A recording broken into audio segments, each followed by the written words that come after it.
Welcome to the Occult Rejects. This episode, I got a bunch of us here, and we're going to be talking about paranormal investigations, Bigfoot, and Hatman, or some stuff like that. But before we get into the guest, we're going to introduce the other rejects. And we got Brooke from Dark, Florida with us. What is going on, Brooke? How are you? Hi, thank you for having me. I'm so excited to be back, and especially with this lovely guest who I do know personally. Her stories tonight are going to be great. So, this is one that you want to make sure you listen to all the way to the end. But in the meantime, you can find me on Instagram at Dark Florida Podcast and wherever you get your podcasts at Dark Florida Podcast. And Natalie will also be speaking at an event that I'm going to be speaking at, Charlie's Beyond Belief Expo, October 18th in Fort Myers, Florida. The Occult Rejects will also be there. So come hang out, get weird with us. It's going to be a good one. Thank you again for having me. Thank you. No, thank you, Brooke. I appreciate it. And thank you for getting this guest on. That's what's up. And we got Tim joining us. What is going on, sir? It's great to have you here. Thank you, Nick. Happy to be here. I heard Bigfoot, so hey, I'm ready for this. Tim Constantine. My show is Sixth Sensory Podcast, YouTube, Spotify, Apple, and Patreon. And it's great to be back on Occult Rejects again. Hello to all, and I'm ready for this. Let's go. Hell yeah. Thank you, sir. Appreciate you joining us. And we got Sarah going on. What's going on? How are you? Hi, I'm Sarah. I am the co-host of Universe Unveiled and public relations for the Institute for Natural Philosophy. And I'm excited to learn about some paranormal stuff today. And looking forward to it. Thank you for having me on again.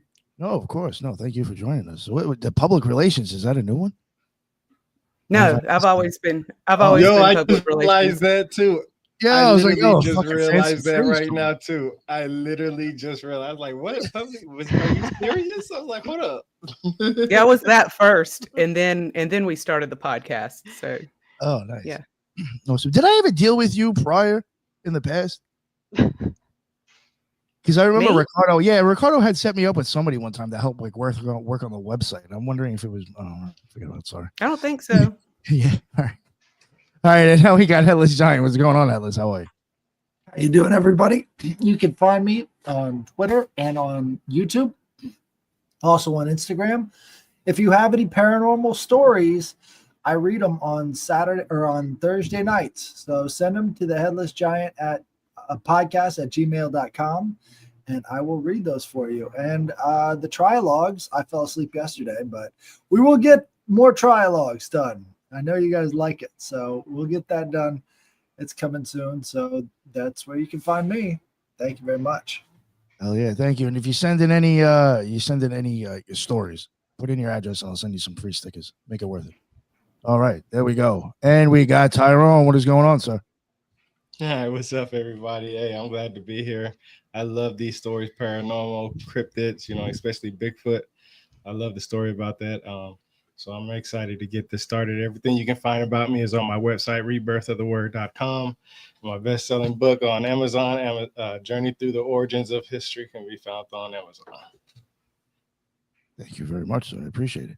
And finally, to the guest, we have Natalie Smearman from Relic Films. What is going on, Natalie? How are you? Hey, how y'all doing?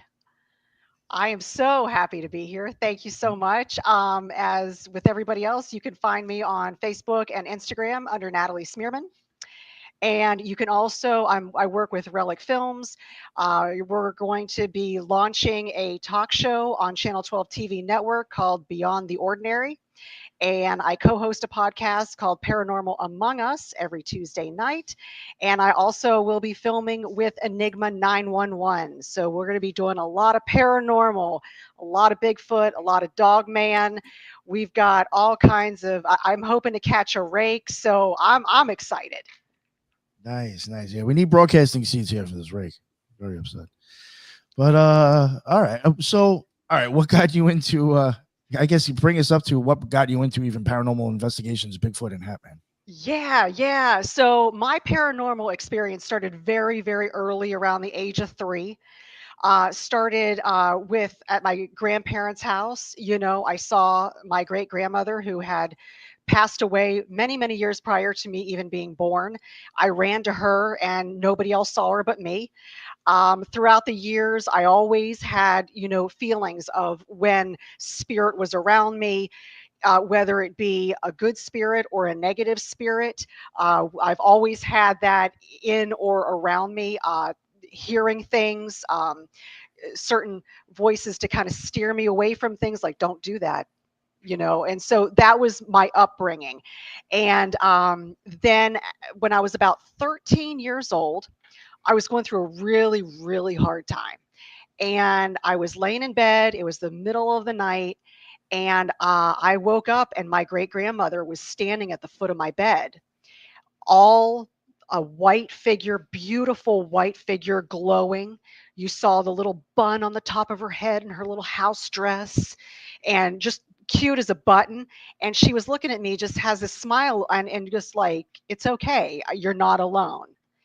And that was phenomenal. I knew at that point that there was something far, far beyond what I had ever known to be in the physical world. There was a spiritual world beyond that, which was really cool.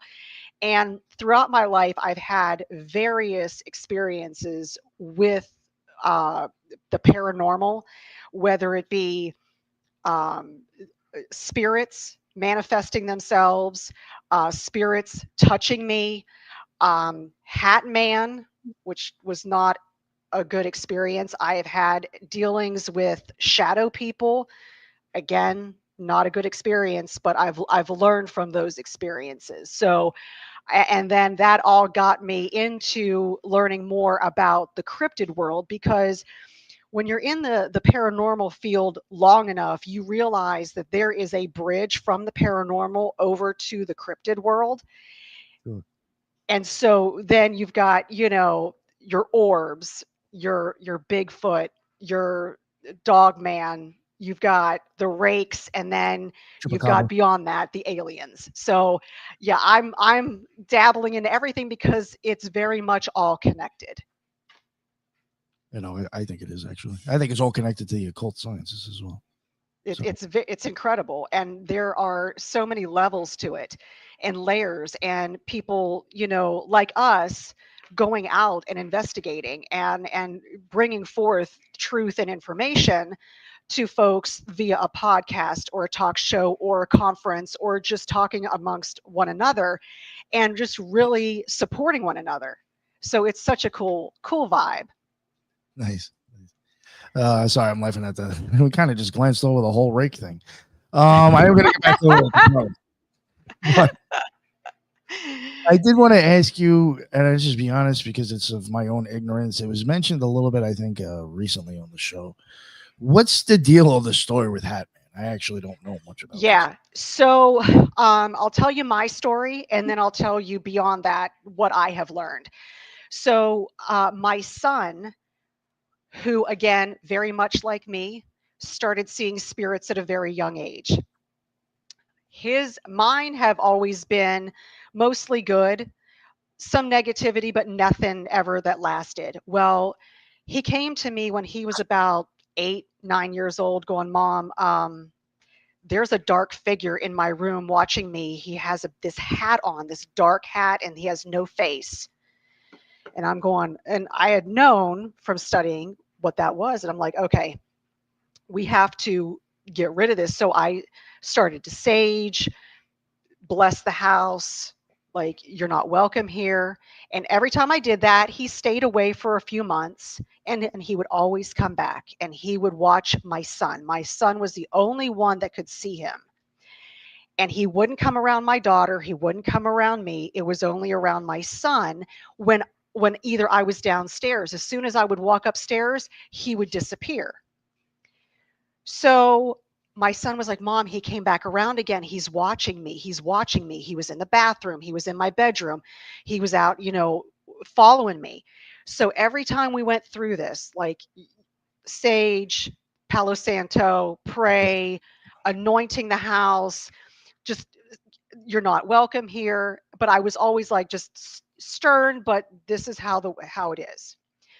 Well, then one day my son came home from school going, Mom, the Hat Man followed me to school Oh, fuck no. and was at school watching me in from the hallway. Now, There's some Kruger that type. was like the straw. That was it. I said, you know what? So that weekend, my kids went to go with their dad, and I had the house alone. And I said, we're done. I saged the house, I blessed the house, and I went upstairs, and in his room, I had the biggest come to Jesus. I said, you ever show your face in this house to my son or anybody in my family, I will drag you to the depths of hell for eternity, and you will fear me for eternity. And he never came back. Oh shit. I had to lay down the law. I had to put it on the line, and I had to just confront him and saying, enough. And so just setting little boundaries was not enough, or just asking him to leave, because he kept coming back and he kept pressing the issue and just going a little bit further and a little bit further. Well, what I have learned is that the Hat Man and shadow figures are very much the same. They're That's of what I the was trying same. to get out of this from what you were saying. That's what I was kind of Yeah, thinking. it's very much the same. They are not good energy. They're very bad energy. I'm not saying they are demonic by any means. I don't believe that they are demonic. I believe it is a negative, toxic energy that is earthbound and will attach to certain humans, people in the physical world, to draw on their energy. And you're absolutely right. Hat Man lives in the woods too, because Hat Man can be found anywhere, just like a shadow figure can be found anywhere where a negative entity will reside. You think Hat Man trolls Bigfoot? I'm sure of it.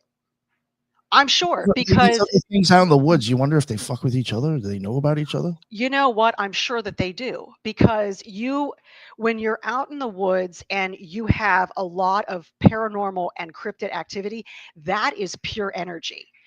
And what we have seen and there are multiple reports out there that you see an orb, and then all of a sudden a Bigfoot appears, or a Bigfoot will walk, and then all of a sudden the trails end. There have been reports that they go and they form into an orb, a ball of energy. They're able to transform themselves into energy and manifest themselves into this energy, and can go through a portal or go into the next realm and travel beyond this. So that is pure energy. And then you hear of, and I have personally witnessed on multiple occasions, being out in the woods in a very, very heavily energized area where there are orbs, or you're hearing whoops and knocks of a creature that is cryptic. And so this cryptid is putting off a lot of energy, and then all of a sudden you look at your battery and it was at 100% and it goes to zero. Yeah. Wonder if the orbs do that. And the orbs are so cool. I mean, we have witnessed those so many times around areas where Bigfoot has been spotted or Dogman has been spotted. And we'll go in and listen, and then all of a sudden these orbs pop up. And the last time I experienced that, which was so cool, we were out every day for a full week out investigating. Every single day we saw orbs. That was unheard of. None of us have ever experienced it. And it was we had the same experience where we would go out middle of the night. We'd get this feeling of being watched. We get this feeling of dread. And then all of a sudden we would just sit still and nothing would show up on the therm, whether like a figure. Then all of a sudden we would see on the path, on each side of us, were like reddish orange orbs. And then in front of us and above were like these whitish blue orbs and green orbs. and they would just appear, and you could tell that they were looking at us and just kind of observing. And then the red and orange ones would just stay off in the distance, almost like we're watching out. We're like the lookout, so to speak. And these other orbs were just observing, like, what are you? That's interesting. know? Even Kabbalistically, those colors stuck in. The way Yeah, it was just, they were, and there was a group of us, we're all seeing the same thing. We're all documenting the same thing. And it was just like, this is crazy. Well, then after a couple days of this, we're like, let's start doing some experiments. If we're going to keep seeing these, let's see what triggers them. So we found out that if we stay quiet, they go away. If we're laughing and having fun and singing and dancing and being positive and projecting this positive energy, here they come in. They're coming in closer. One came as close as about 4 feet right in front of me, just watching. Yeah, I wonder if certain chants would actually make it start to come, like certain mantras, maybe over and over again, would actually make them start to appear. Yeah, and it was just really, I think they understand that, our energy, knowing that we weren't a threat. We were there to observe. We were being very, very respectful. One time during one of seeing these orbs, we started hearing disembodied voices behind us in the woods. I mean, we couldn't understand it, but it was a male voice behind us, and there was nothing there. So that was really cool too. Well, I'm a firm believer, like you said, that these things are kind of connected, and it's so interesting how these worlds really do blend together. But with your Hat Man experience and with the shadow people, I think you took the right approach, because so often in these situations, they can kind of go one of 3 ways, sort of. And I think you have to take dominion over your home. You have to take authority over your property and over your family. And I think, to Sarah's point, I don't know if we talked I think it was pre-show. She said she just went on a paranormal investigation. Someone asked if she got scared, and she said no. And that's actually really good, because when you get scared and you have fear, I think that's actually kind of feeds them and makes them stronger. So I think your approach to it is just totally badass, that you just went in there with, that's it, you're out of here. I was like, no fear. Yeah, you were ready to get down. I love it. Yeah, thank you. And you're right. It does. It's all about your approach. If you're afraid, they know it. They can feel it. And then I even had an experience, a 9-year stint with a shadow figure in the house. And, I lived in a very paranormal neighborhood, and 90% of the homes in the neighborhood had activity of some sort. Nothing bad, just something moving, or, they heard something, or there was a knock, nothing bad. But with my circumstance, we had that too. But when we moved in, my husband and I had just gotten married. We're divorced now. Just gotten married. We had a bunch of boxes that were in storage. We started unpacking boxes. I saw a box. I was like, oh, what's that? Opened it up, and it looked like a little plastic bracelet. I was like, oh, that's adorable. I said, what's this? Well, he had been in the Army for 20 years and retired Green Beret. And he goes, oh, that was a souvenir off my first kill. I'm like, what? I'm like, wait, what? No. I'm like, you brought this into this house? And his first kill was in Afghanistan. Oh. And it was a violent battle. And he took it off of the body and brought it to the house. And I'm going, so I'm saging, I'm praying. I'm like, here we go again. So a few months went by, nothing happened. I'm like, okay, we'll be okay. And then all of a sudden, here comes this little shadow figure peeking around the corners. And he stayed in one whole area right by the garage where he kept this bracelet. And he was very small. And he would just peek around and peek back around. And I'm like, oh no. So I realized it was attached to this bracelet. I asked my husband at the time, I'm like, get rid of it. And I said, bury it, do a ceremony. He's like, no, I'm not there. I'm like, and I knew no matter what was going to happen, he was going to keep that bracelet. So I said, I saged, prayed, anointed, and I made a whole list of rules because I'm like, here's this entity who died in a violent way, whose bracelet, which was something sacred to them, is now being housed in America, being held by the man that killed him. He doesn't want to be there.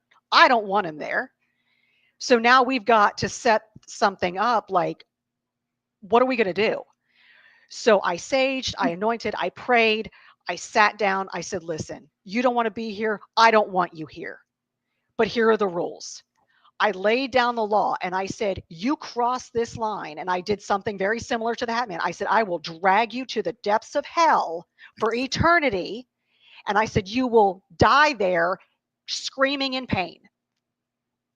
He followed those rules. He followed those rules. He would peek around. I'm like, you can peek. I don't care. Peek. Just don't cross this line. And he never did until the marriage started going into the toilet. And once the dynamic, the energy between me and my husband at the time went negative, all of a sudden he started getting a little taller. Ooh. And now all of a sudden he went from a little shadow figure to a shadow figure about my height. And then one night I woke up in the middle of the night and it was standing over me, watching me sleep. Oh, fuck.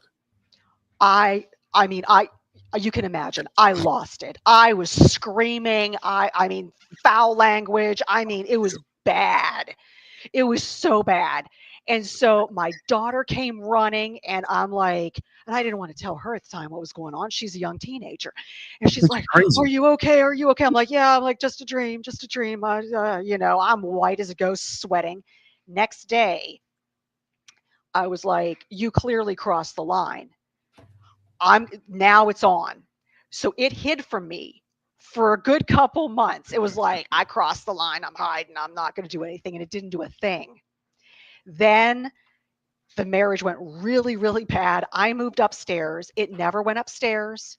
It stayed downstairs in the master bedroom with my soon-to-be ex-husband, who was very negative and very angry.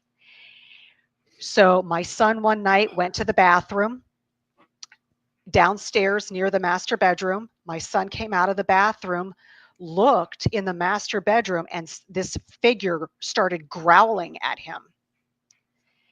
And he came upstairs. He's like, Mom, he goes, there's something down there. It's starting to growl at me. I was like, there we go. Cross the line again. And then right after that, we left and my kids and I went on vacation for a week, came back during the day. My kids walked in, went upstairs. I walked in the house. The shadow figure was standing there in broad daylight in the master bedroom, way taller than me. And I said, is this how you want to start this off?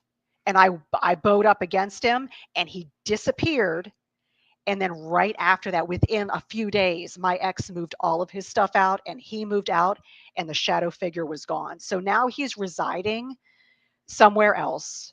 I don't know where, but it was gone. After my ex took all that stuff out, the shadow figure were left. So you've gotten rid of a couple of these at this point, right? And it's like, I'm thinking about this concept that I've heard before about, like, in a nutshell, that like we have dominion over this realm. Humans Correct. do if we take action. Yeah. If we claim dominion. But I'm thinking like back to your first story with the Hat Man, and it's like there seems to be something that they're responding to, right? Like Greater Key of Solomon, like he knew how to contain them and like cage them and use them or banish them, right? Right. What do you think that is? So I think if you're able to hold over them and have this presence, don't be scared. To Sarah's point, don't be scared. You cannot be scared. You've got to say, these are the rules, and here's what you're gonna do, and know it and mean it, and bow up against them. Go up against them. Go straight for them. Don't run. Don't cower. Don't back down. Don't run away. Go straight at them. And by God, you'll be able to control your environment and them. And very much, if you know, like for instance, this bracelet, my husband at the time hid it from me. I couldn't find it. Or I would have taken that bracelet and had some sort of ceremony to bury it or do some sort of ritual to release that energy, but I could never find it. If you know, I'm sorry? We're going to mail that shit out of the country. Yeah, right. Send it back to Afghanistan. Good Lord.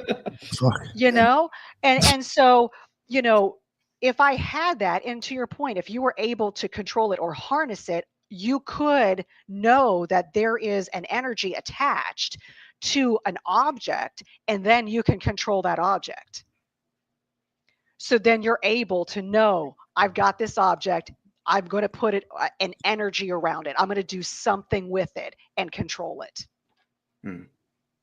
But very much, I mean, knowing I felt sorry for it, to be honest, because, you know, you die in a way fighting, then your soul is taken with this relic that is precious to you in a religious sense. And now you're being housed in a foreign country that you're not familiar with, being held by somebody that killed you. Yeah, it was That's attached. gotta be. It was attached to the bracelet, right? Absolutely. Like the bracelet was like a portal in its own. Very much. And like houses can do that too. They can take on they can act like a portal, right? And you have to. Yeah. And that's what they say about like some of these bigger, more well-known rituals, like Crowley and like Loch Ness and all that. It's like he started something that he didn't finish, or is it more so that he just didn't close the portal or banish the spirit? You know, that's a good question. And I am very much, there are portals out there. There's energies that open the portal and close the portals. And in my belief, and this is just a belief, this is not fact, I believe if you're going to open something, you better close it. Because if you don't close it, you don't know what you're opening yourself up to. It's very much like a Ouija board. If you don't know how to handle a Ouija board correctly and properly and know what you're doing, don't use it, because you're opening up a portal for anything. It's like opening up your front door and just saying, come on in, and not knowing who you're letting in or what you're letting in. So you really need to be mindful about the energy that you put out and what you're doing to open that up and inviting in. I agree with that. And I mean, like, that's crazy that you said Ouija board, because as you're telling your stories today, I'm thinking about some of mine, and I won't regale everybody with that, but I lived in a haunted house and there was shadow figures there. Right. Mm-hmm. But what it was when we moved in that house, the previous owners took everything out except one thing. They left a Ouija board in the closet upstairs, mm-hmm. and I found it, and my mom got rid of it, but we had shadow people, and it's like, who opened the portal before we moved in, right? Right. Right. And you've got to close it. Did you live at the Conjuring house? It was bad. It's the same stuff that Natalie's talking about. Shadow people who either grow in size or diminish in size depending on how scared you are, essentially. Mm-hmm. Yeah, and the negativity, anger will feed them as well. Anger, hostility, toxic behavior, it feeds them. And the more positive you are, the more you go around and project positive energy, the more positive energy is going to be projected out in your surroundings. And the less likely these shadow figures or hat men or negative entities will gain that energy. So I try to, sage once a week and really put out that positive energy to ensure that within our walls is a lot of positive things and no negative energy is allowed in. Yeah. And that's what Cryptid Huntress was talking about on this show, because I was on that show, and she was saying, like, out in the field, and she like repeated this a couple of times. She made sure to like drive this point, like, out in the field, this phenomenon feeds off of your energy. Oh, yeah. And that's how you get results. Like if you go in there with high vibes, essentially, you're going to make some sort of contact. Mm-hmm. That's why we meditate. So when I'm out there with Relic and we go filming, we meditate before we ever go out. We meditate, we pray, we get ourselves into a higher vibration, and then we enter wherever that we're going in the best possible mindset, mind, body, and spirit. So whatever, and we go out there with a very open mind. We don't go out there going, I'm going to hunt this. No, we go out there, whatever is there, we'd love to see you. We would love to experience you, whatever you may be. And we go out there and then we see some crazy stuff. I mean, we went out way out in the middle of the forest, and we were all sitting there, and we didn't have a fire, no flashlights. We just wanted to see what happens. And we're sitting there, and then all of a sudden, the metal knocks start. Metal on metal, bam, bam, bam. And then we're like, okay, here we go. And then a couple minutes later, the metal knocks get closer. And it's like, bam, bam. We're like, okay, we're just going to sit here and act nonchalant. And then right beyond the forest line were 2 more knocks. Bam, bam. And we're just looking. And then the orb showed up. And then all of a sudden, I don't know if anybody's familiar with the old flashes of the cameras that would blind you. That's what happened in the forest. Went pow, like light just shot. And it blinded us. And it was like, whoa. And then the orbs, there were more orbs. And then they would move. They started moving around us. And then they just disappeared. And then we heard something in the distance, like kind of walking, but we didn't see anything, nothing on the therm, nothing on with our cameras on the night vision. So we're like, okay, let's walk back. Well, it was going parallel to us as we're walking. And then we get to an area and there's something in the tree line across the way that was started growling at us. And so we couldn't see a thing. It was so thick. That tree line was so thick. And we stood there for the longest time. But a lot of people in that area witness these metal knocks, metal doors slamming. You're in the middle of the woods. There's nothing around you. And all of a sudden, you hear a metal door slam. And so this happens more often than what you think. I started talking to some folks in and around that area. They're like, yeah, the metal knocks, the metal doors. What is that? And so people seem to think because you start getting orbs or crawlers after this, or you see a cryptid, they feel that those are portals opening and closing. Boom. Boom. So those are the portals opening and closing, and that's how they get around. That's how they go from one place to another. Again, you could see footsteps walking in the snow or in the dirt, and then all of a sudden they stop and they don't go anywhere. Why is that? Well, do they transform into an orb and go off? Do they open a portal and go through it? I've had several people personally witness portals opening up and them seeing another realm beyond this. And it was nighttime where they were, and through the door of the portal, it was daytime.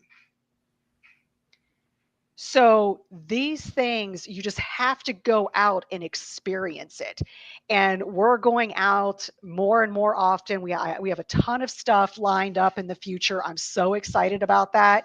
But yeah, we're ready to go. And our goal is to make some contact and see a portal and seeing how we can experience those portals. While we're on the topic of portals, I know that you work really closely with Adam Davies of Relic Films. Mhm. And Nick, he'd be a great person to talk to someday. Oh, I sure. heard his story of his sort of portal activity. He had these beings, almost like the Hopkinsville goblins, Yep. come through and were trying to attack him and a campmate at night. And Yes. I really believe, and from what I've heard from talking to people, and the more that I learn, I do believe when you have these areas of high strangeness with things like Bigfoot, orbs, Mhm. crawlers, rake, whatever you want to call them, I really believe that that means that's indicative of a portal location. And then lo and behold, Yes. you'll find a piece of property. And even here in Florida, in North Florida, you have a property which I like to call like the Skinwalker Ranch of Florida, where they have seen rakes crawling out of portals there, and they have been long history of documented Bigfoot sightings on their property, Mhm. among other really strange things. So I really do believe there's a correlation there. Absolutely. Absolutely. And there's a lot of areas like North Florida. There's also one on a ranch in Texas that has portals and these rakes and cryptids coming out of these portals. And it's happening a lot. And I think a lot of people right now, because they're very well aware of it and know, let's go out, let's investigate, let's see what we can find. Where most people, if you notice, if you go anywhere, people are on their phones. They're only looking at their phone. They're not looking up at the sky. Is there something moving up there? Is there something in the tree line? They have earbuds in. They're not going to be hearing what's in the distance. So you have to be really mindful of, there are things out there. Put your phone down, take your earbuds out, and just go out there and just listen, sit in the wilderness and just absorb everything around you. And then you're going to see and witness and experience some really cool stuff. Yeah. So like when I first started podcasting, I'll be honest with everybody, I had a pretty open mind, but like I thought that giants was nothing, portals was nothing. I didn't think the Smithsonian was up to anything shiesty. I didn't think. Now I do, right? Because Oh yeah. and like, but especially with the portals thing, now that I've looked Mhm. into it, I'm like, wow, there's something here. And it's like, in my opinion, this is a way that supernatural entities walk between worlds. Absolutely. That's where I'm at with it. That's my opinion, right? But I think that this country is like a place where the spirit world at one time was immensely accessible. And I think it still is. It's just that back then they had traditions of how to deal with it properly. Mhm. And a lot of those traditions have been lost. Yes. The Native Americans knew, Black Elk knew, Geronimo, who was said to use portals, he knew. Mhm. But it's good to see like people coming back together, getting over their grievances across like the boards. Like, oh, I'm not just going to be a Bigfoot person now. I'm gonna dip my toe into the paranormal world, and I'm gonna talk to UFO people too, and I'm gonna check out some of these occult manuscripts to see what they have to say. And we just all come together and let's figure some stuff out. Yeah. Because this was known. This is stuff that was known how to approach at one time. Mm-hmm. It's, you look back centuries and you will see drawings in caves and on rocks from indigenous tribes. Yeah, those are the first Bigfoot. mythologies, the first stories. I'm so glad you went down that road because Yes. I believe Enkidu from the Sumerians was the Bigfoot, and I was just waiting for you to go ahead and cross that line that I can talk about it because he was described as such. He was a wild man, Mhm. described as living with among the animals and so on and so forth, and they had to send a female to kind of teach him human ways just to bring him, here into Mhm. like the city life, like and stuff like that, to civilization, I guess. Yeah. And and he had hair as tresses, and that can be described as so many different things. So Yeah. Those pictographs, they definitely. It does. It really, and I mean, you can go back into history. You can look at the Bible, and how many times does the Bible talk about giants? Multiple A lot. times. Yeah. And there have been archaeological digs within the United States digging up bones of giants. but we don't talk a lot about that. So it's really, we need to talk more, and we need to come together as a group and support one another and share information, because this is all within us. And I mean, what Brooke experiences out in the field and what I experience out in the field, and we had talked about this, she may experience something, I may experience something very, very similar in two completely different areas. We can come together and going, that's evidence. There's something more to that, which is really cool. No, it absolutely is. Yeah, I agree. That's why I always said, like, on my website that I mentioned earlier, one of the first things I put on there was like, if we all take our individual puzzle pieces and bring them together, there's no idea of what kind of picture we may see. We have to work together to be able to see the bigger picture of it.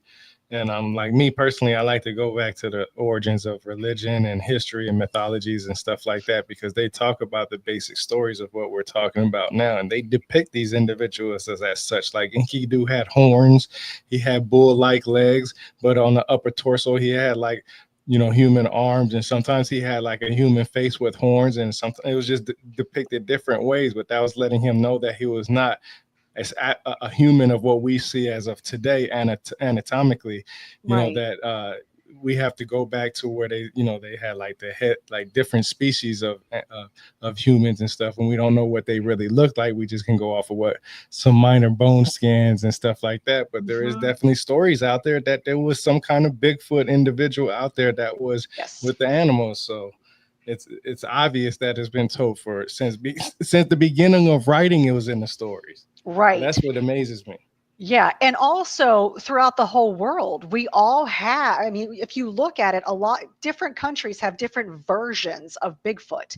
They just call it something different, and they're a little different. They could be shorter, they could be taller, they could be bigger, they could, do different things, and it's all related.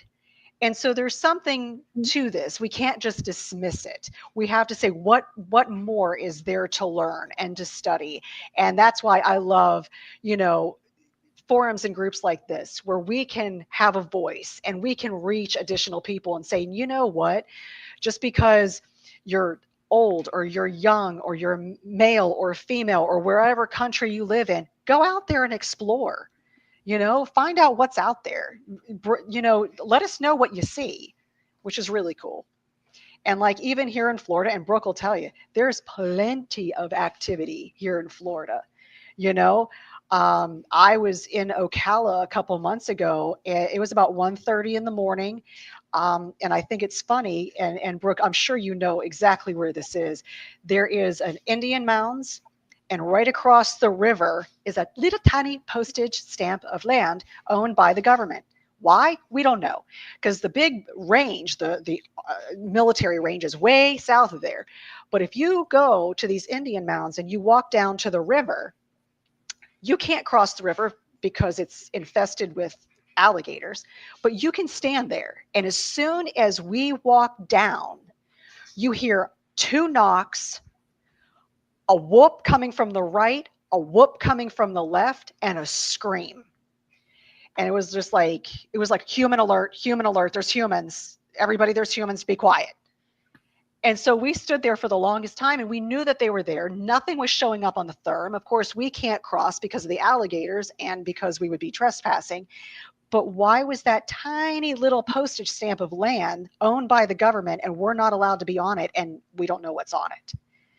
In my opinion, that's got to be a nesting area, some sort of protected area for them. Well, Florida is supposed to be like the third highest Bigfoot sightings. It is. And it's interesting that she says that, because I do research in that area that you're talking about. Shout out, she's in the chat right now, Kathy with Bigfoot World. She lives in Ocala, so we do go out there a lot, and we research in the national forest. And so the mounds that you're talking about, that's one of the few locations that I have gotten a feeling like I need to leave here. So I have been there several times, some during the day. My nighttime encounters have been a little bit more not great. there's like an energy that shifts. Mhm. When you come into this area, it's kind of hard to get to if you don't know where it's at, Mhm. which we kind of like it that way for a Yeah. reason. And all of a sudden, I just kind of get this bad feeling, and I'm like, man, I don't want to be the only one in the car that's like like a chicken, doesn't want to get out. And I'm getting this feeling, and like if I get out of the car, like something really bad is going to happen. Like this really intense dread just came over me, and Mhm. I finally said something. You know, I'm with friends, and I'm just like, I don't think I want to be here tonight, guys. And they're like, really? Because I'm feeling the same way. And I was like, really? And these are people who are not sensitive. A couple of them are not sensitive people, you know, to energies and things, and they're saying, you know, my reader's going off. So it was like, okay, we decided to leave. And it was like literally when we crossed back onto the main highway, it was like an instant relief washed over us. And then Mhm. that's happened a couple times I've been there. And then I was there during the daytime not long ago, and we decided to ride some of the roads around there. And we stopped to get out to look at what we thought might have been a possible structure. And something came and hit the car, right? Like something hit the car. And we were like, what the heck is that? I get out. There's nothing around the car, like no tree limbs, nothing. And I'm like, okay, that's weird. And it sounded like a bullet, like it hit the glass or something. So I'm like Mhm. looking to see. And we had to kind of go down and come back. And when we came back through the same area, we got something else thrown at us and it hit the car. So that area that Oh. you're talking about is a very active area. And I've got Mhm. some creepy things have happened there. So Isn't that funny? Yeah. Are there Go ahead. mounds there? Did I hear you say mounds? Yes, there are. Yes. Okay, so I pulled this thing up. I thought you said that, and I don't know a whole lot about this, but this is another instance of this. I think it's called Stubbs earthwork, and I was going to do some digging in this for a show, but like it's basically in Ohio, and it had a serpent mound there at one point, and it's called Stubbs earthwork, but it was known as the Bigfoot earthwork by locals. Okay. Because all these rumors, it says unholy rumors began when this earthwork was first discovered of large cryptids who were witnessed at the site. And thus it was known as the Bigfoot earthwork until archaeologists from Ohio History Connection changed the name to Stubbs earthwork. So the academics come in and they change the name, but they built, instead of preserving the site, they put a high school on top of it. What? It's called the Little Miami High School. So I guarantee you that school's haunted. Oh, absolutely. But You it's said kind of Little travesty. Miami, Little Miami High School. Yeah, man. Yeah, they put it on top of a I'm serpent gonna see if mound. I can Google Earth that real quick. So Little Miami. it's, you know, it's lost history because it doesn't fit the paradigm, of course. It doesn't Mhm. all that stuff, right? But what piqued my interest here is that there was Bigfoot seen in association with mounds, Yeah. essentially. Yeah. It's really cool. Yeah. Really cool area. But I mean, that's just one. Like Yeah. people come on my show all the time and talk about cryptids of various types showing up around mounds. Mm-hmm. All these like frogman, all this stuff. There's always a mound Yeah. nearby. Right. Yep. You see a lot of that. And I know Florida has a lot of indigenous tribes still here. We have the Seminole Indian tribes, we have the Miccosukee Indian tribes, and a few others. And they're quite prominent. And like the neighborhood I used to live in, we believe that it was built on unmarked graves of Seminole Indians. And that's why it was so paranormal. And there was such paranormal, and hey, Marion, and we had activity all throughout the neighborhood. It was nothing bad, but we had a lot of activity, almost as if it was a portal. And and Greg, my boss, is in the chat saying Bigfoot ate his homework, so that's good.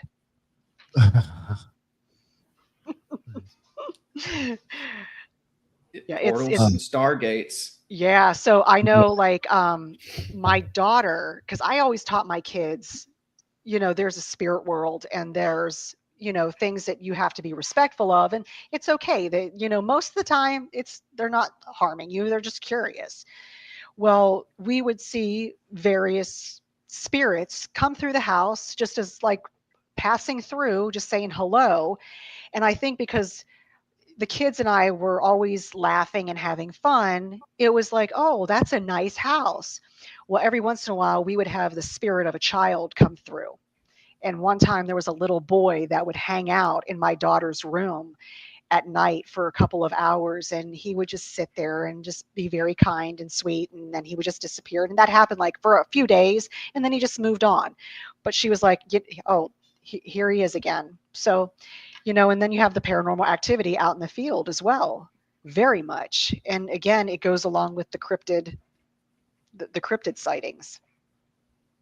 It's really cool. And then we're going to be, I don't know, Brooke, are you going to, if you're going to be in the Everglades, the first part of October, not sure if you're going to do that or not, but that's a hot spot as well for the skunk ape.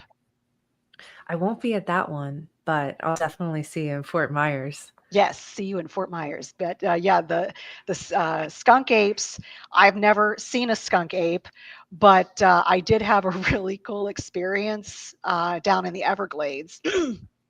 Because I always say, when you're doing an investigation, whatever you're investigating, really understand what you're seeing and don't make assumptions.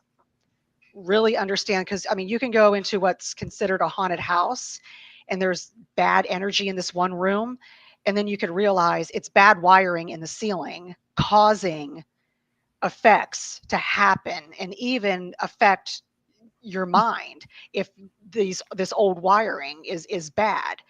So really understand what you're doing. So I decided to go and camp in the Everglades by myself. I don't recommend that, but I did it. I had bear spray with me. I had a knife. I was ready. So the first night I was there, and I wanted to make myself look harmless and vulnerable to see what I would bring in. So I was laying in the tent, and about 1 o'clock, 2 o'clock in the morning, I hear a loud chirp, as like a bird would chirp. And I'm like, that's unusual. That's not normal. And then a couple minutes later, I hear very large footsteps right beside my tent. And I'm just laying there. I mean, it's like right there. And then I heard what sounded like a small child just saying something, but I couldn't understand what it was saying. And then I slowly sat up and realized it was a Florida panther. Male Florida panthers, when they're in heat, make these sounds. And I just so happened to work with a wildcat refuge. And I texted him the next morning, and he goes, oh yeah, he goes, my male Florida panther will chirp like a bird and make these weird sounds when he's in heat. And he's like, you're like, what is that? And he's like, it's a 200-pound Florida panther. And I'm like, well, it saw a cougar in a tent and was like, hey girl. So that was my experience. So I didn't have anything cryptid or paranormal, but that goes to show, a lot of people would say, oh, that's a skunk ape. That's a skunk ape. No, you have to understand what the local wildlife, the birds, everything. I think you really got Nick with that one. That was crazy. That's funny. Yeah. Well done. Well done. Yeah, thank you. I try. But yeah, I mean, I've had a lot of really cool experiences, a lot of great experiences. And next weekend, we're going to be going to an asylum in Missouri. And we have a plan, which I will, if you'd like, I can report back on what the results of this was. But we're going to be going into an asylum, and I was asked to wear a God's helmet. Oh, hell yeah. In the asylum, in this one specific room where they want me to sit in this bathtub and put on a God's helmet, and they're going to leave me alone. And I said, as long as we're filming, I want it filmed. I want it filmed from different angles to catch everything. And so I'm going to be doing that. So crazy. We'll see what happens. And this asylum has not only paranormal activity, but on the grounds, there has been multiple witnesses of Bigfoot and Dogman on the property. So I want to go in the asylum and then go out and do an investigation in the woods. That Yeah, is that's crazy. awesome. Good for you. Hell yeah. I'm jealous with the God mask. I really want to use one of those things. Yeah, I can't. I'm excited. I definitely want to use it and see how, what kind of experience I have. I know Greg of Relic Films had an experience. Paranormal Paul, he put it on. He had his own separate experience. Everybody has a completely different experience, and I'd love to see what kind of experience I have under a very paranormal, uh, I guess, area where a lot of negative things have happened. So, Are you blinded when you wear that helmet? Do they, or what? I don't know. Okay. I don't know what they're going to do to me. I want to go in somewhat naive because I don't want to really do any research on it as to what they did or how they did it, because I want to have my own experience. And that's what I like to do a lot of times, is walk into some place completely cold. And the last time I was in Tennessee, which Greg likes to do this to me, he'll like play little tricks on me or set me up for like little experiences and not tell me what's going on. Then all of a sudden, boom, it happens. We went into this place in Pigeon Forge, Tennessee, the Knife Works, it's some big knife place. That's has a place in the basement for relics and old things that have been found in the area, whether it be bones, whether it be artifacts from wars, whether it be jewelry, whatever it is, you can go through there, and minerals and pretty stuff. Well, I'm very sensitive to spirit, super sensitive, and to energies. And he didn't tell me, of course, and he just all of a sudden just disappeared. Couldn't find him. So I was like, okay, I'm just going to do my own thing and walk around. And of course, he disappeared on purpose to see what kind of reaction I would get. Well, I'm starting to walk around and like I'm starting to feel energy, like residual energy from wars. And then I keep walking and I get this residual energy and I'm like, okay, that's residual. I get that. I take a turn and no lie, I was hit. My stomach went into a knot. My throat started to close. I felt heaviness on my chest. I was gasping for air. It felt like something like put pounds of weights on top of me. And I look and there was this case of helmets and there was one with a bullet hole through it. And I'm going, oh my God, I had to step away. And I'm going, I mean, I had to catch my breath because I couldn't breathe. And I was like, okay, I'm going to walk back. Same thing happened. Same exact thing. And I was like, you know what? I need to talk to whatever is attached here, whatever entity is there. So my friend Cheryl was there too. I said, listen, I don't want these people thinking I'm crazy. I'm going to act like I'm talking to you, but I'm going to be talking to the spirit. So I had my recorder. I walked up, turned the recorder on, and I immediately started the whole thing over again, knots and everything. And I started talking to the spirit. And immediately I went from gasping for air, fighting for air to even ask a question to immediately it was gone.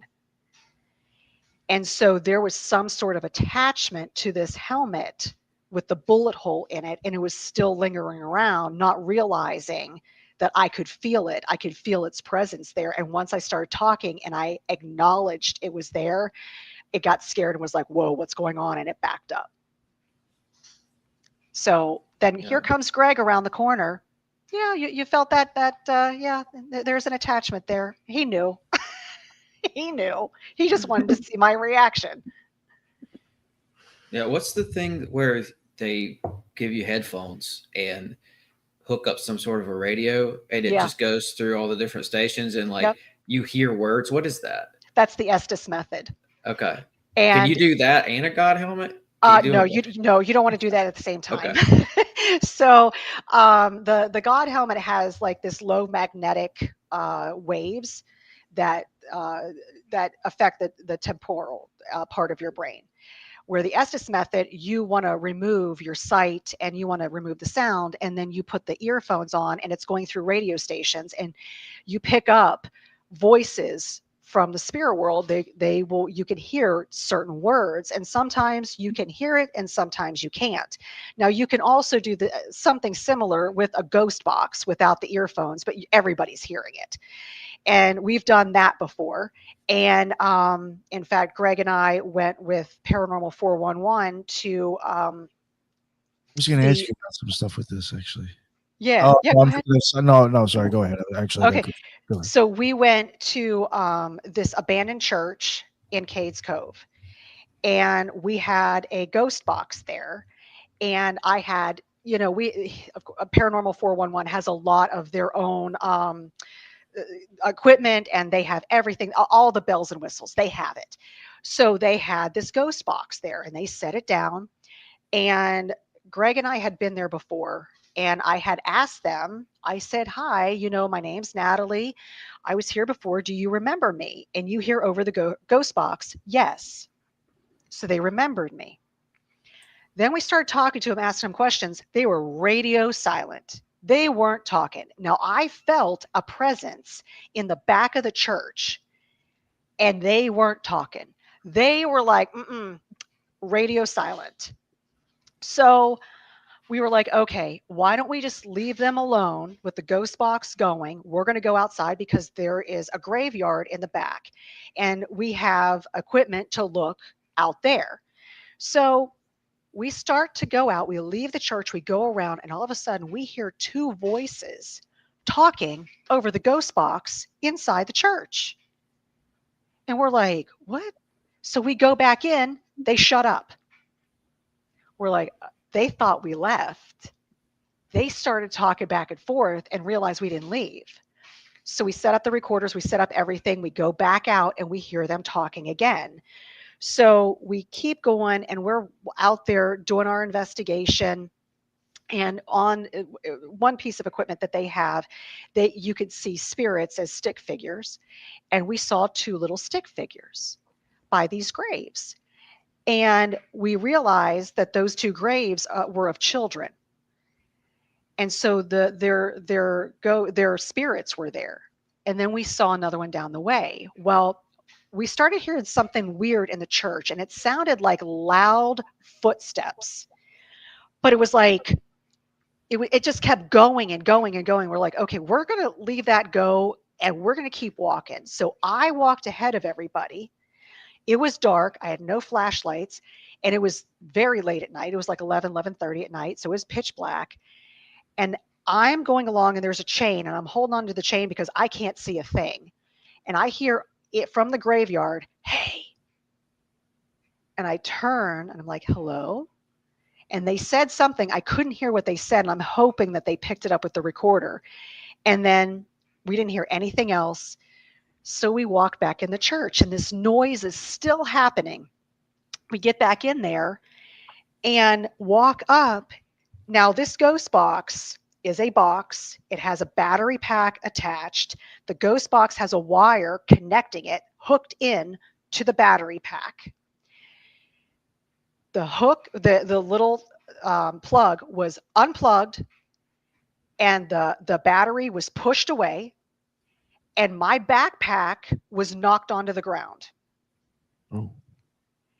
And so afterwards, we listened to the recording, and there was a woman talking, and she had a very stern voice. It was like this, no nonsense woman. She's like, I'm not having this. It was like, we're done.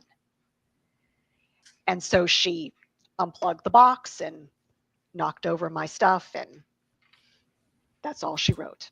We didn't get anything else for the rest of the night. Yeah, so I reached out to this guy probably about a year ago now, and I won't say his name because I think he's kind of done. He pulled out of his whole investigation, but he was investigating a swamp, I think up in Massachusetts or something, and there was Bigfoot activity, but this guy was getting all these crazy results, and he was getting all these recordings, and he was getting all these messages come through, and something about a witch in the area. It basically, like, this activity in the swamp was just off the charts.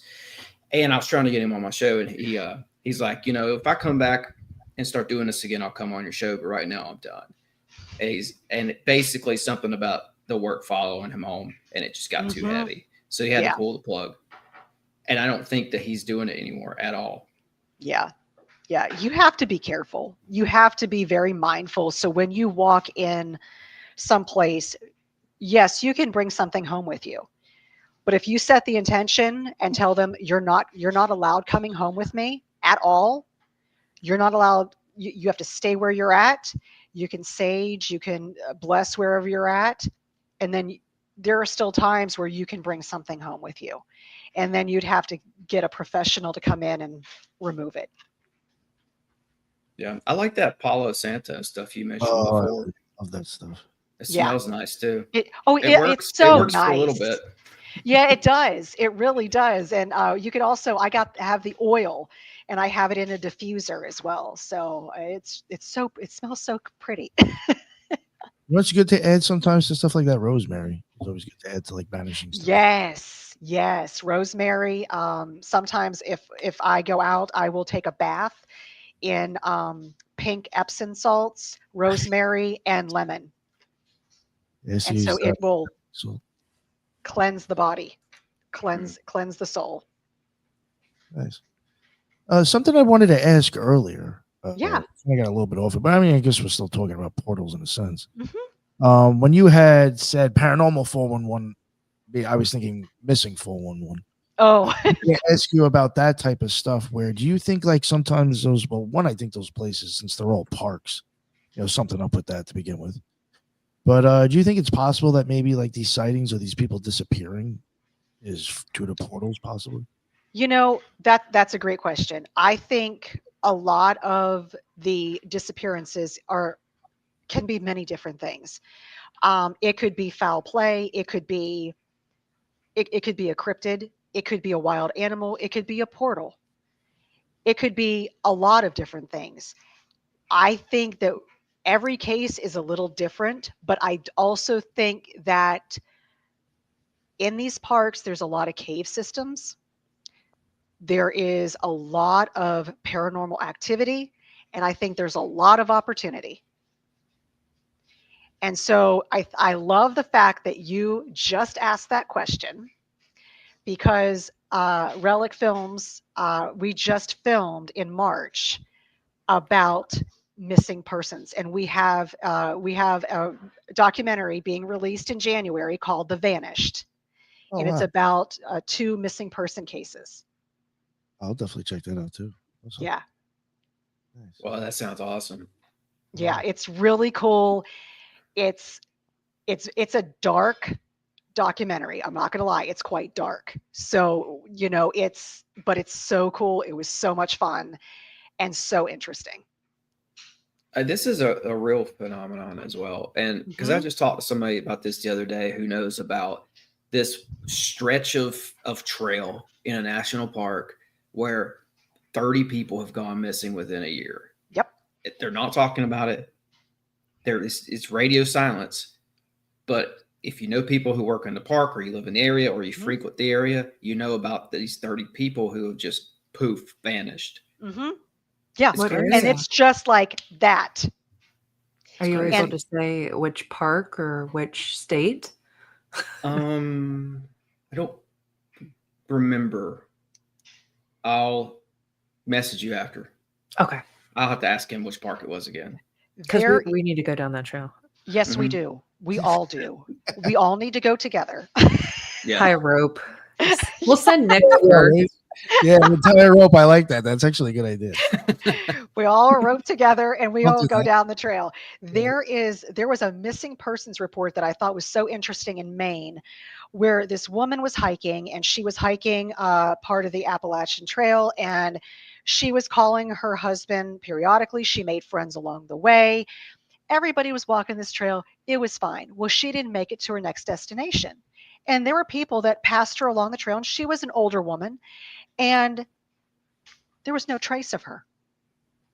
There was no struggle. There was no blood. There was no nothing. They took the whole trail from where she was. They knew she was. They took the path.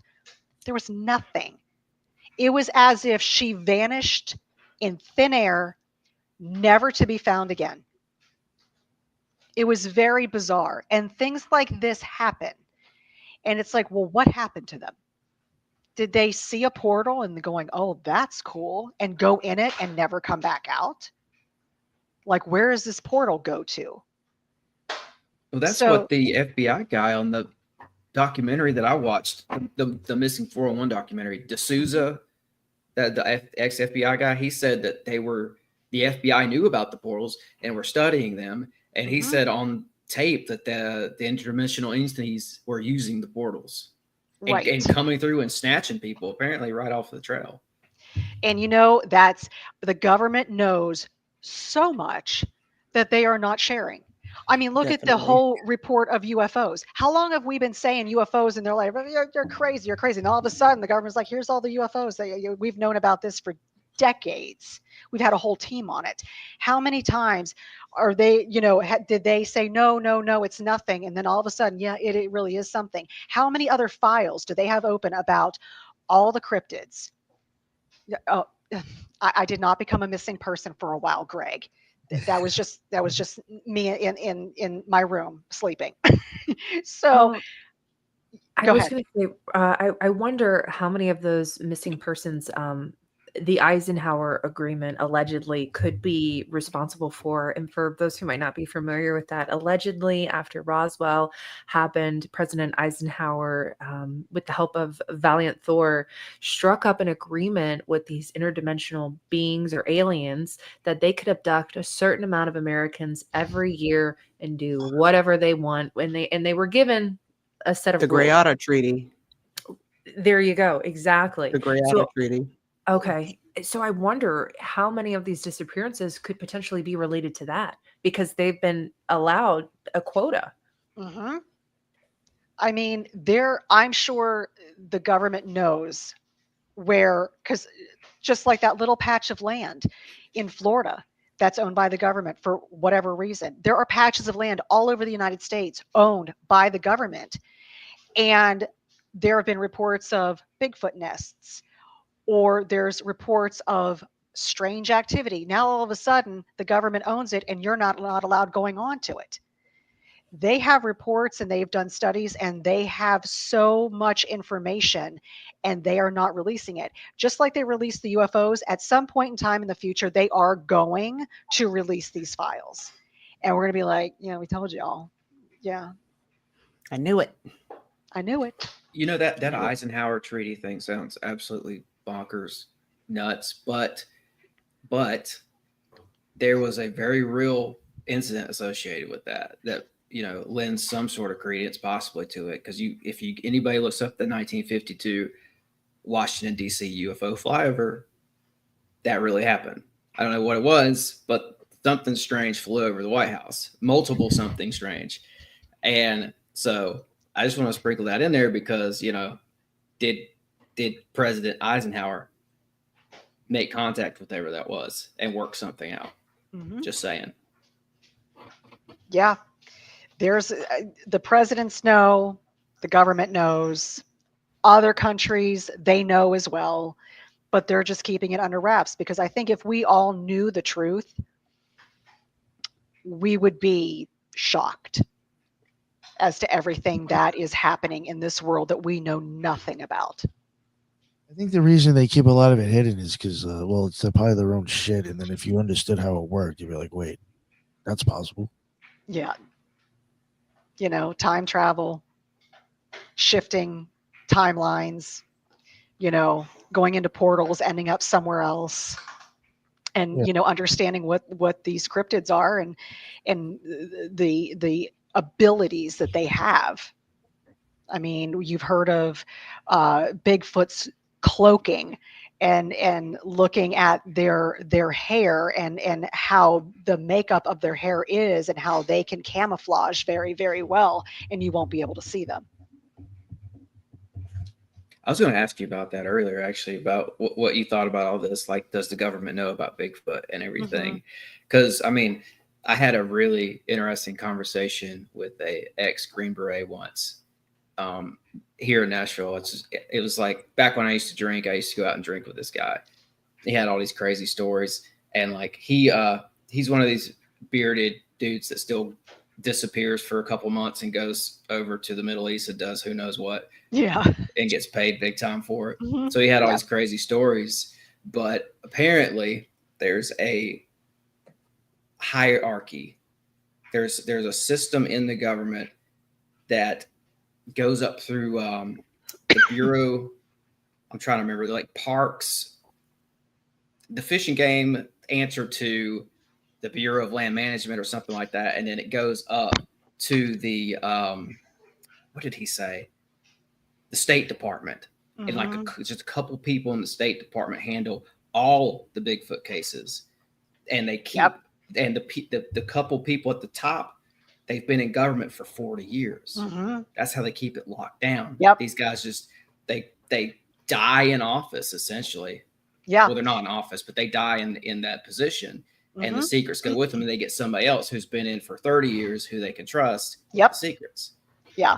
So it goes beyond a TS clearance. So it goes beyond top secret clearance. Whatever that is above that is what they have.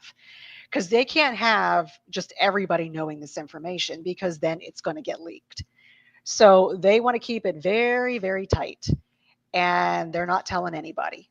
And they'll release it one day. I'm sure of it. And then we're going to find out so much more. But right now, I mean, look at all the UFO sightings that there are, and people are coming out. It's because it's more acceptable. You know, people didn't want to share it when it wasn't acceptable. Now it is.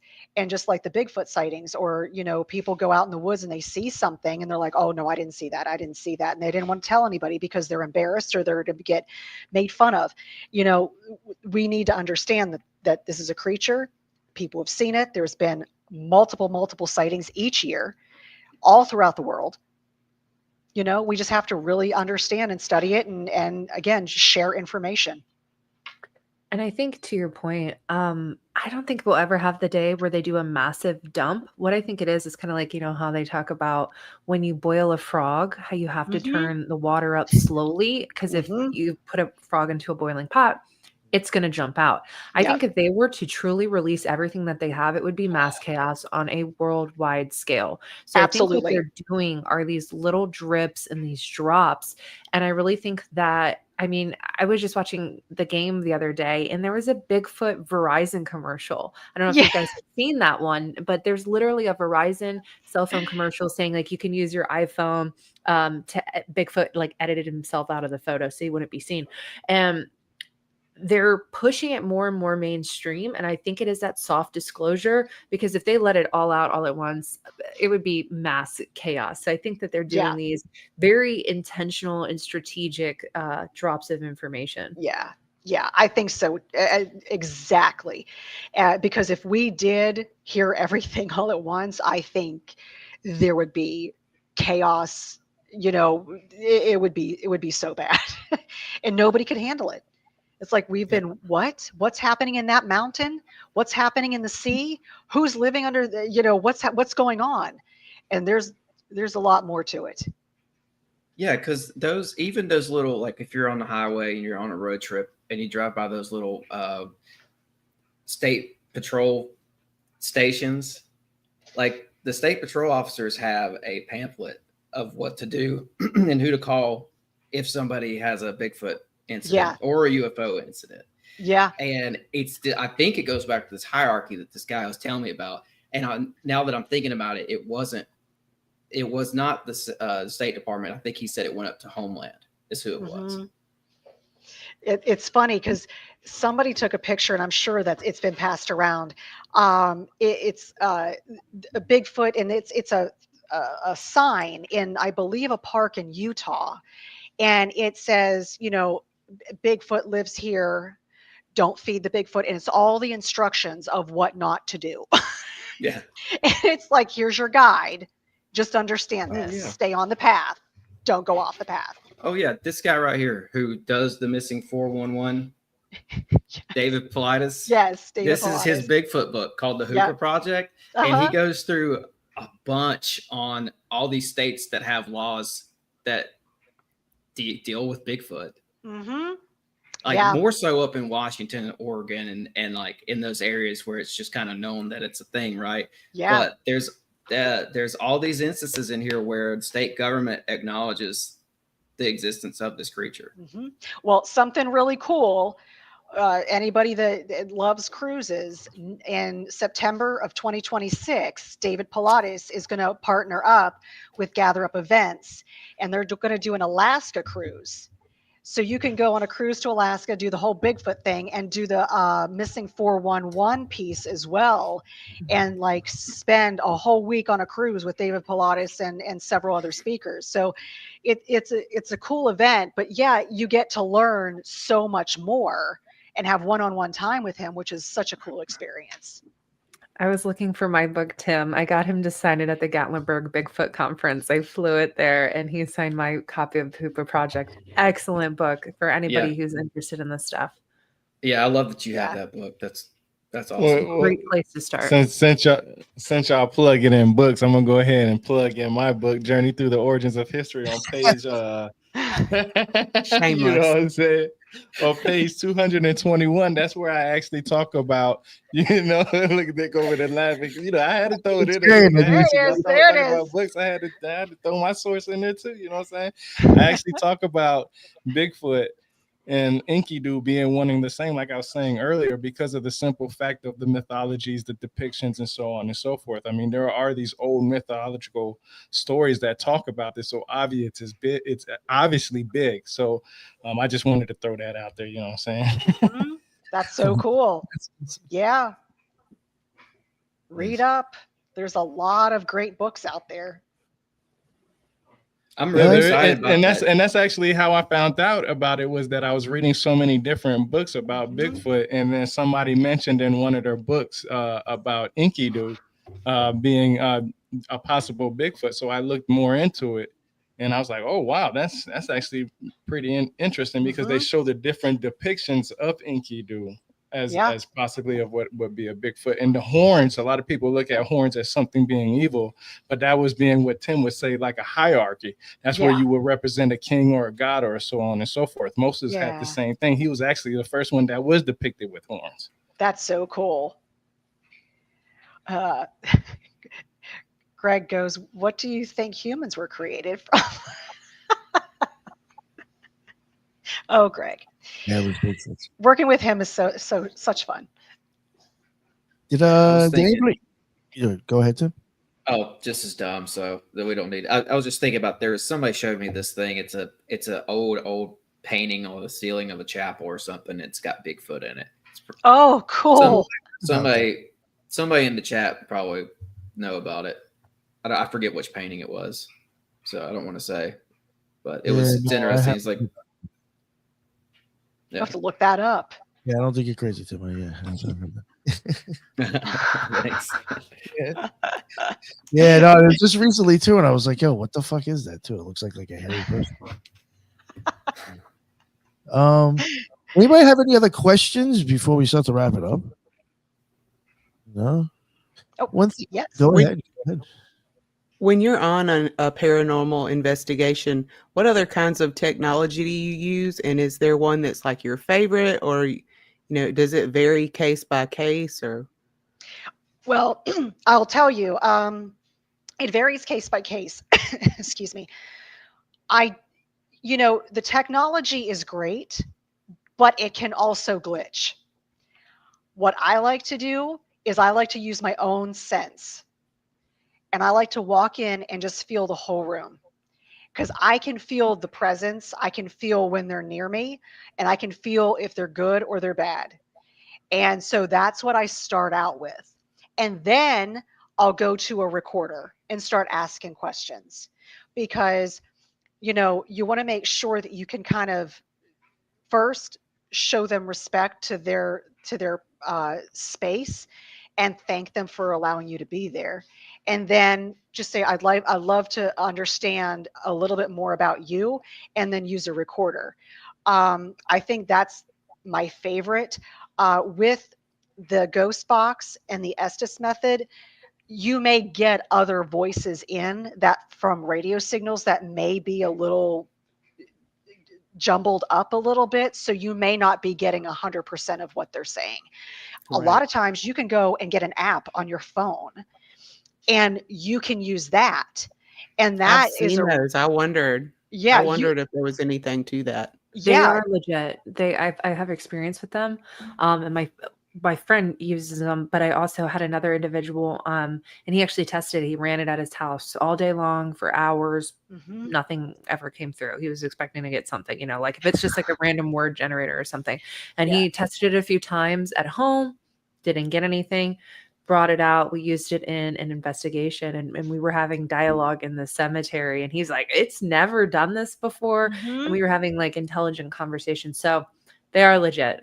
Yeah.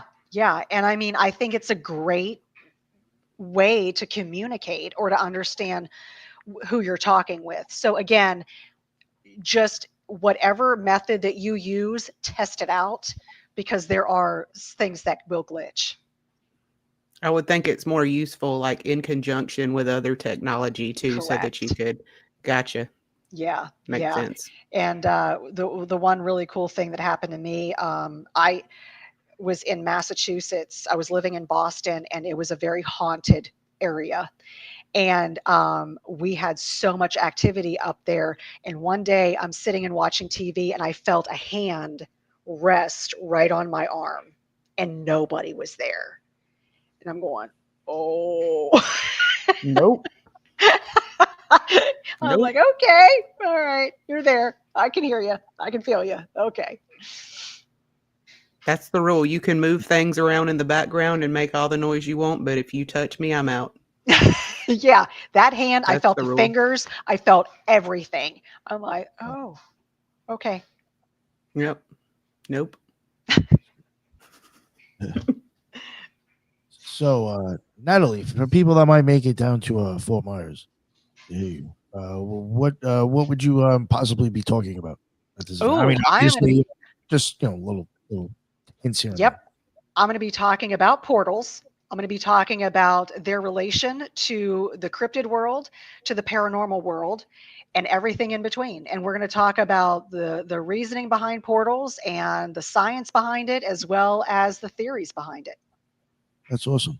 Look forward to hearing it. That's great. Awesome. So yeah, if anybody is in the area, what is that? The 18th again, correct? Yes. Mhm, October 18th. Charlie's Beyond Belief. We got Brooke and Natalie both speaking there, so come check it out. And it's cheap as hell too, I think. Yeah, So- it is. All right. So before we wrap it up, I'll let everybody plug their shows again real quick one more time. Brooke, go ahead. Let everybody know where they can find your amazing show. Yes, thank you again for having me. This was an awesome conversation. Yes. I love this stuff. So thank you. You can find me on Instagram and everywhere else at Dark Florida Podcast. You can find me wherever you get your podcasts. Thank you. This was great. Awesome. No, thank you for coming on, and thank you for suggesting the guest. It was great. Thank you, Tim. bro. Yeah. Oh, this was fun. Yeah. Thanks, Natalie. And you. to all the other rejects, thanks again, Nick, for having me. And yeah, Sixth Sensory Podcast, YouTube, Spotify, Apple, Instagram, Patreon. Come check it out. Thank you. Appreciate you joining us, sir. Sarah, what's up? I definitely enjoyed this. This was so informative. It's fun to just kind of, shoot the shit with other people that are into this, and just bounce ideas off of each other. Like that's what it's all about. Yep. But you can find me at the Universe Unveiled podcast. You can visit our website for the Institute for Natural Philosophy.org, and you can view our magazine there. Universe Unveiled puts out a new episode every other Wednesday and the news every Sunday. So be sure to check that out. You also got a great public relations department. Thank you. Tyrone, go ahead. Let everybody know where they can find you. Hey, this was awesome. I definitely love this discussion and enjoyed what you had to share. Like I said, Bigfoot is a big thing for me. I'm actually in Georgia, so we get somewhat of some stories about it or whatnot. Everything, like I said, you can find on me is on my website, rebirthoftheword.com. And I talk a little bit about, Bigfoot and the relationship in the Sumerians and mythology and so on and so forth in my book, Journey Through the Origins of History, which can be bought on Amazon. I appreciate it, Nick. Of course. I appreciate you coming on. And Natalie, finally, please let everybody know where they can find all your stuff. Okay, you can find me on Facebook and Instagram under Natalie Smearman. You can find me on Channel 12 TV Network. You can find me at Relic Films, and you can also find me, well, I'll be with Greg on Beyond the Ordinary, being released in November, and you can see the documentary The Vanished being released in January. And then you can also see me upcoming in Enigma 911. Awesome. Thank you so much for coming on. The way you told the stories and everything was a great time. Your Awesome. experiences were wild. Yeah. Yeah, I had a great time. Thank y'all so much. Definitely. If you ever have any more stuff to come back on, you're always welcome. So definitely. Awesome. I will. All right. And thank you, everybody in the chat. That's what's up. There was a lot of people here, from all channels. And I appreciate everybody commenting and adding stuff and everybody sticking around for the whole show. That's what's up. So until the next one, everybody be well. Later. Thanks.